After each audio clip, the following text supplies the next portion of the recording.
Film की शुरुआत एक गर्भवती महिला से होती है जो फोन पर अपने पति से बात कर रही होती है। निर्देशक ने पूरे फिल्म में उसका नाम नहीं बताया, इसलिए हम उसे बस लड़की कहेंगे। लड़की बेहद परेशान और घबराई हुई है क्योंकि उनका शहर कई दिनों से बाढ़ की चपेट में है। लंदन की सड़कों पर ट्रैफिक का जाम लगा हुआ है और उसका पति भी उसी जाम में फंसा हुआ है। फोन पति उसे सांत्वना देते हुए कहते हैं, धैर्य रखो, मैं जल्दी ही तुम्हारे पास पहुंच जाऊंगा। पति की बात मानते हुए लड़की फोन रखती है और बताती है कि उसे अब बहुत तेज प्रसव पीड़ा हो रही है। उसका चेहरा चिंता और दर्द से भरा हुआ है, लेकिन वो खुद को संभालते हुए उम्मीद की किरण पर भरोसा करती है। वो देखती है कि पानी उसके घर के दरवाजे से भीतर धड़धड़ाकर घुस रहा है। जैसे ही खिड़की पर जोर पड़ता है, पानी एक उफंदी नदी की तरह टूट पड़ता है और घर के हर कोने में फैल जाता है। वो खुद पानी में फंस जाती है। हर तरफ से उसे घेर लिया जाता है। डर और पीड़ा में वो खुद को बाहर निकालने की कोशिश करती है, लेकिन अचानक सब कुछ अंधेरा हो जाता है। वो बेहोश हो जाती है। जब होश आता है तो वो खुद को अस्पताल के कमरे में पाती है। अब वो एक बेटे की माँ बन चुकी थी। कुछ समय पहले उसके पति ने उसे बाढ़ से निकालकर अस्पताल पहुंचाया था। डॉक्टरों ने पास आकर कहा कि बच्चा पूरी तरह सुरक्षित है। उसकी खुशी का ठिकाना नहीं रहा। उसके पति की आंखों में भी वही अनकही खुशी झलक रही थी। दोनों ने एक दूसरे को देखा और बस एक पल के लिए दुनिया भूल गए, क्योंकि उनके लिए अब केवल उनका बेटा और उनका परिवार ही मायने रखता था। उन्हें उसे नाम देना ही था और फिर जल्दी निकलना भी, क्योंकि बाढ़ की वजह से अस्पताल में मरीजों की तादाद अचानक बढ़ गई थी और बेड बहुत कम रह गए थे। लड़की दिल ही दिल में घर लौटना चाहती थी, लेकिन उसके पति ने धीरे से बताया कि उनका घर पूरी तरह पानी में डूब चुका है और उन्हें अब मजबूरी में अपने गांव वापस जाना होगा। गांव की ओर बढ़ते हुए रास्ते में उन्होंने लंबी लंबी गाड़ियों की कतारें देखी। हर कोई अपने परिवार और खुद की सुरक्षा के लिए भाग रहा था। सुरक्षा पुलिस हर तरफ तैनात थी और वे केवल स्थानीय लोगों को ही गांव में प्रवेश की अनुमति दे रहे थे। पति ने हाथ जोड़कर और आंखों में उम्मीद लिए विनती की, कृपया हमें जाने दो, मैं गांव में ही हूँ, सब कुछ छोड़ कर आ रहा हूँ,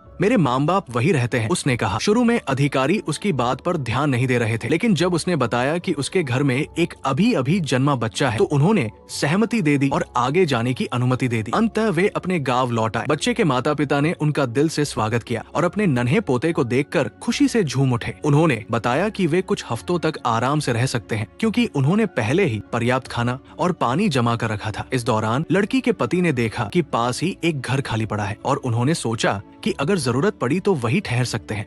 उन्होंने उस सुनसान और खतरनाक इलाके को अपना घर बनाने का फैसला किया। शुरुआत में कुछ दिन सब कुछ सामान्य और शांतिपूर्ण रहा, लेकिन जल्द ही उनके पास खाने के लिए कुछ नहीं बचा। तभी खबर आई कि सरकार ने समुद्र के किनारे अस्थायी शरण स्थल बनाए हैं और वहाँ भोजन उपलब्ध कराया गया है। उन्होंने तय किया कि वहाँ जाना ही होगा, लेकिन जैसे ही उन्हें पता चला कि वहाँ पहुँचने का रास्ता बेहद खतरनाक है, उनकी चिंता और बढ़ गई। लंदन, जहाँ से वे आए थे, अभी भी पानी में डूबा हुआ था और सुनामी का खतरा लगातार मंडरा रहा था। भूख और जीवित रहने की आवश्यकता ने उन्हें जोखिम उठाने के लिए मजबूर कर दिया। चूंकि लड़की ने कुछ दिन पहले ही एक बेटे को जन्म दिया था, 3 पुरुष भोजन लेने निकल पड़े और लड़की को घर पर अकेला छोड़ दिया गया। जाने से पहले पुरुष ने अपनी पत्नी और बेटे से वादा किया कि वो जल्दी लौट आएगा। घंटों बीतते गए, लेकिन जब वे वापस नहीं लौटे तो लड़की की चिंता असहनीय हो गई। बच्चा भूख से लगातार रो रहा था और वो उसे शांत करने का कोई उपाय नहीं ढूंढ पा रही थी। तभी अचानक दरवाजे पर दस्तक हुई। डर और बेचैनी में लड़की हिचकिचाई। फिर दरवाजा खोला। सामने एक आदमी और एक बच्चा थे जो भूख और थकान से बेहाल थे। उनकी स्थिति देखकर लड़की का दिल भर आया। उसने उन्हें अंदर बुलाया, उनके लिए खाना तैयार किया और अपनी चिंता को एक पल के लिए भूलकर उनकी मदद करने का फैसला किया।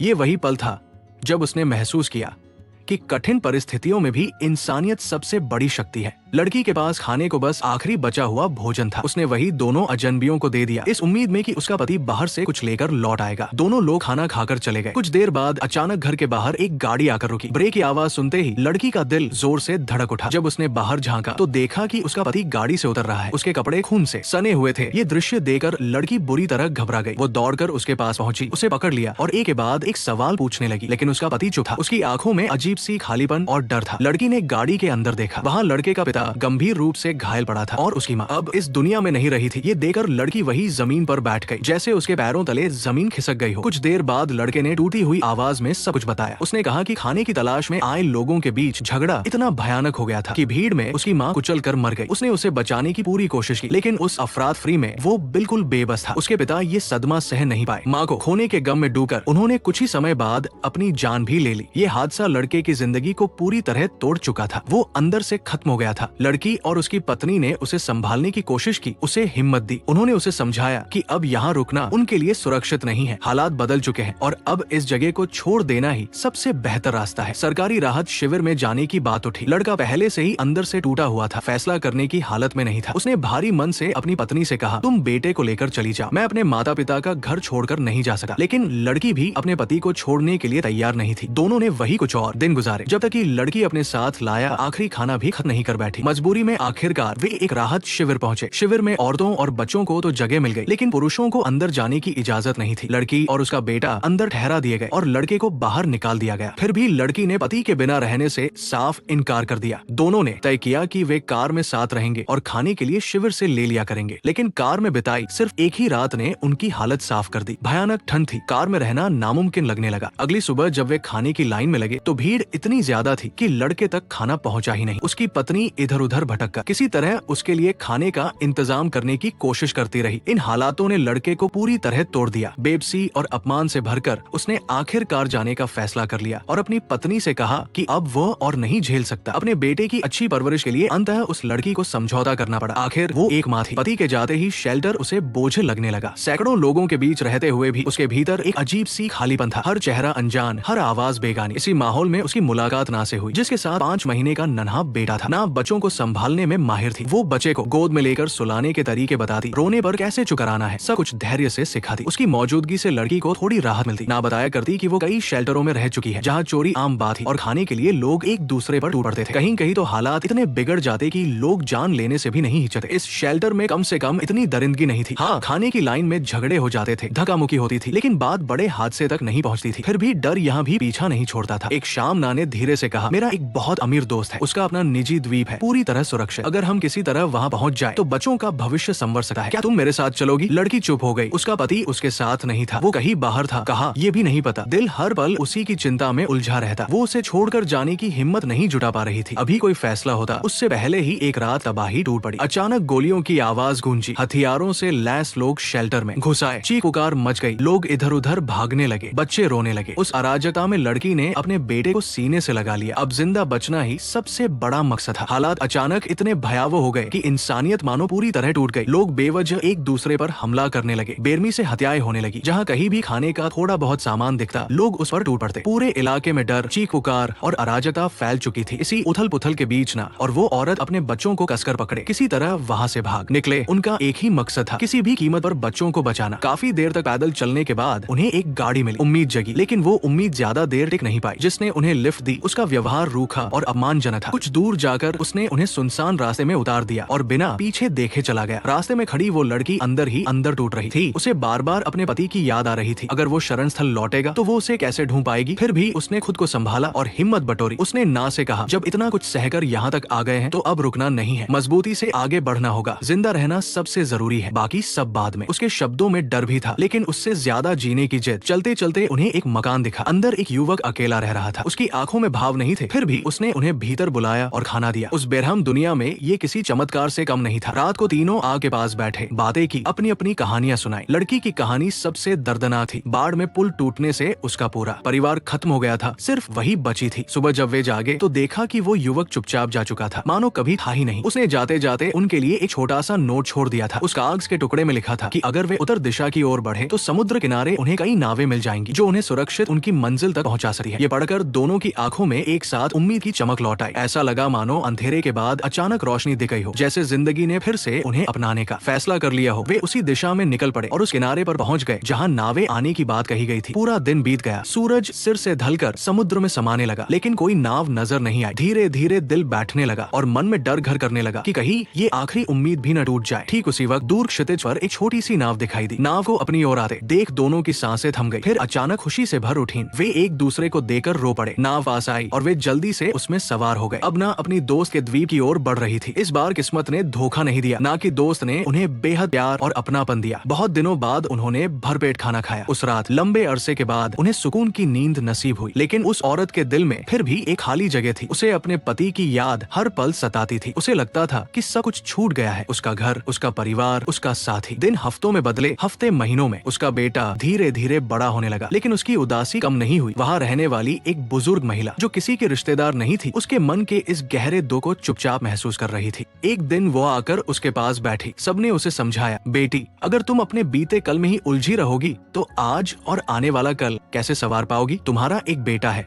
उसके लिए भी तुम्हें आगे बढ़ना होगा, हिम्मत करनी होगी। लड़की ने सबकी बातें ध्यान से सुनी लेकिन चुप रही। उसने कुछ नहीं कहा। काफी देर तक सोचने के बाद जब वो वहाँ से उठी तो उसके भीतर एक अनजाने सी ताकत जाग चुकी थी। उसने मन ही मन पक्का फैसला कर लिया था। उसने ऐलान किया कि वो घर लौटेगी। उसका ये फैसला सुनकर सब हैरान रह गए। लोगों को ये पागलपन लगा और सबने उसे रोकने की कोशिश की, लेकिन अब उसका मन अडिग हो चुका था। ना ये सुनकर फूट फूट कर रो पड़ी। वो उसके बिना जिंदगी की कल्पना भी नहीं कर पा रही थी। लड़की ने नाक को गले लगाया और कहा, ऐसा समझो जैसे तुम मेरे बिना नहीं रह सकती और मैं तुम्हारे बिना नहीं रह सकती। मेरा फैसला अब बदलने वाला नहीं है। इसके बाद उसकी दोस्त और माँ उसके साथ आई और उसे नाव पर बैठा दिया। लेकिन ये सफर उतना आसान नहीं था जितना दिखाई दे रहा था।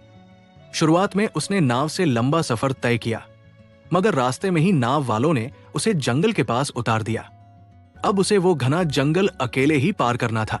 एक छोटे से बच्चे को गोद में लिए वो औरत धीरे धीरे हर उम्मीद खोती जा रही थी। खाने का एक दाना तक उसके पास नहीं बचा था। ठंड और भूख से जूझते हुए उसने अपने शरीर को जिंदा रखने के लिए पेड़ों की पत्तियां खाई। हालात इतने भयावह हो गए कि जीवित रहने के लिए उसे जंगल में भटकते हुए जंगली जानवरों का शिकार करना पड़ा। हर दिन उसके लिए एक नई परीक्षा था, लेकिन उसने हार मानने से इनकार कर दिया। अनगिनत कठिनाइयों को सहते सहते वो आखिरकार जंगल के आखिरी सिरे तक पहुंच गई। वही उसे अपने भीतर की ताकत और इंसानियत का एहसास हुआ। हालात ने उसे कठोर बना दिया था, लेकिन दिल अब भी उम्मीद से भरा था। उसी जगह उसने एक दमती की कार ली और जान बचाकर वहाँ से निकल पड़ी। लंबा और खतरनाक सफर तय करने के बाद वो किसी तरह लंदन पहुंच गई, लेकिन उसका शहर अब वैसा नहीं रहा था। चारों तरफ तबाही थी, सड़कों पर पानी भरा था, इमारतें उजड़ चुकी थी और हर जगह सन्नाटा पसरा था। जब वो अपने घर पहुंची तो वहाँ सिर्फ टूटे हुए ख्वाब और मलबा था। फिर भी उसने यहीं से नई जिंदगी शुरू करने का फैसला किया, क्योंकि उसके मन में अब भी ये विश्वास था कि उसका पति एक दिन उसे ढूंढते हुए जरूर आएगा। तभी उसे कुछ आहट सुनाई दी। किस्मत और उसके संघर्ष ने साथ दिया था। उसका पति भी उसी जगह उसे खोजते हुए पहुंच चुका था। अंततः दोनों फिर से मिल गए। ये मुलाकात उस औरत की हिम्मत और जिद का नतीजा थी। अब वे उसी जगह से नई जिंदगी शुरू करने वाले थे जहां कभी सब कुछ खत्म हो गया था। फिल्म का अंत इन्हीं दोनों के साथ होता है, उम्मीद और साहस के साथ।